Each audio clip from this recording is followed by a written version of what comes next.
বাংলাদেশের ইতিহাসের সবচেয়ে একটা ডিফিকাল্ট টাইমে এই সরকার আমাদের মাননীয় প্রধানমন্ত্রী তারেক রহমান সাহেবের নেতৃত্বে এসেছেন।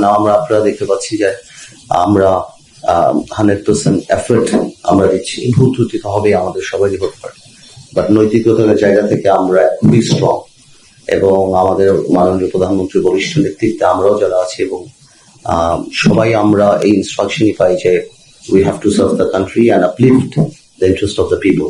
এটি আমাদের দরকার। সংবাদ মাধ্যম থেকে আমরা দেখেছি যে সংবাদ মাধ্যম বা অন্যান্য মিডিয়া এটাও মানতে হবে যে ওনারাও গণতন্ত্রের একটা অনেক বড় স্তম্ভ।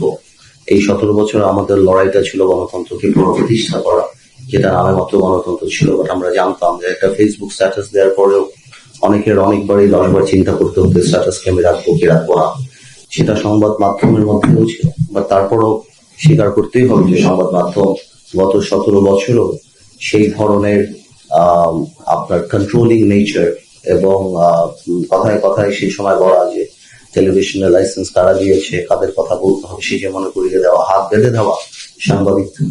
তার মধ্যে থেকেও আমরা যতগুলি খবর পেয়েছি, আমরা যা যা খবর পেয়েছি সরকারের বা সবকিছু যে এটা ওয়েদের ফেইল্ড ওই সময় আর কি, বা যে অ্যাট্রসিটি বা যে অত্যাচার বা যেভাবে গণতন্ত্রের বন্ধ করা হয়েছিল, অন্যান্য যা যাই আছেন সংবাদ মাধ্যমের মাধ্যমে কিন্তু আমরা জানতে পেরেছি। তো সুতরাং আমাদের এই জুলাই আন্দোলনে কোনোভাবে সংবাদ মাধ্যম বা যারা যারা আছেন তাদের ভূমিকাকে খাটো করে দেখার কোনো সুযোগই নাই। বলি বারবার বলি, 17 বছরে একটা ওয়েতে সারা বাংলাদেশ চলেছে। It is very difficult to change the system. ওই সিস্টেমের মধ্যে তো পড়ে যায় সবকিছু। এই গত সরকারের সবচেয়ে বড় প্রবলেমটাই ছিল যে যে রাজনীতিবিদরা যখন ফেল করে তখন জাতির ভবিষ্যৎ নিয়ে। তো 17 বছরে আমরা এটা এখন রিয়েলাইজ করি সরকার এসেছে। 17 বছরে জুডিশিয়ারি থেকে আরম্ভ করে, পলিটিক্স থেকে আরম্ভ করে, স্ট্যাচুটরি বডি পার্লামেন্ট থেকে আরম্ভ করে প্রত্যেকটা ডিপার্টমেন্টে এমন ভাবে নৈতিক অবক্ষয় বা এমন ভাবে কর্মপরিকল্পনা বা এমন ভাবে করা হয়েছে যেটা সময় লাগবে। এটা আমিও বিশ্বাস করি, আমিও রিয়েলাইজ করি। বাট আমাদের মাথায় রাখতে হবে যে আমরা জানি কোনোভাবেও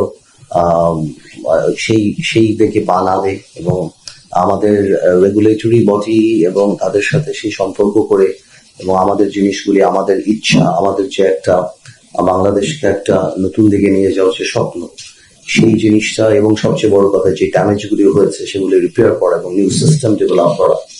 আরেকটা কথা মাথায় রাখতে হবে, আমি বিশ্বাস করি যে জিনিস আমরা যাই করব আমাদের সবকিছু যতই আমরা সিদ্ধান্ত নেই আমরা চাই যাতে আমাদের দ্বারা কোনো অন্যায় না হয়, এটা মাথায় রাখতে হবে। যখনই আমি বিশ্বাস করি পার্সোনালি লেভেলে যে যখনই আপনি ভালো কিছু করতে চাবেন আল্লাহর একটা রহমত আপনার উপরে থাকবে। আপনি যদি if your intention is good তাহলে একটা ডিভাইন ব্লেসিং আল্লাহ তাআলা দিয়ে দেয়। সেটাই মাথায় রাখবো আমরা, যাতে আমরা আগামীতে ঠিক করে কাজ করি সবাই মিলে ভালোভাবে। Team work. আপনারা যেখানে বসে আছেন আমার চেয়ে অনেক বেশি এক্সপার্টিজ আপনাদের। আমি হয়তো রাজনীতিতে অনেক বেশি বা অনেক অভিজ্ঞ না বলে বলবো যে অনেক সময় আমি করেছি, বাট এই জায়গাগুলিতে আপনারা আমাদের চেয়ে কিভাবে পরিচালনা করা হয় ব্যুরোক্রেটিক যে কাজগুলি আপনারা আমাদের চেয়ে অনেক বেশি এক্সপার্ট। আমাদের কাজটা হলো টু মিটিগেট দ্য হার্শনেস এবং সামটাইমস ব্যুরোক্রেটিক সিদ্ধান্ত এবং জনগণের কাছে এটাকে পৌঁছে দেওয়া এবং জনগণকে আপলিফট করা, তাদের ইন্টারেস্ট প্রটেক্ট করা এবং তাদের জানার একটা রাইট আছে যে আমরা কি করছি, ওনারা আমাদেরকে ভোট দিয়েছে এবং সেটাকেই জনগণের কাছে পৌঁছে দেওয়া।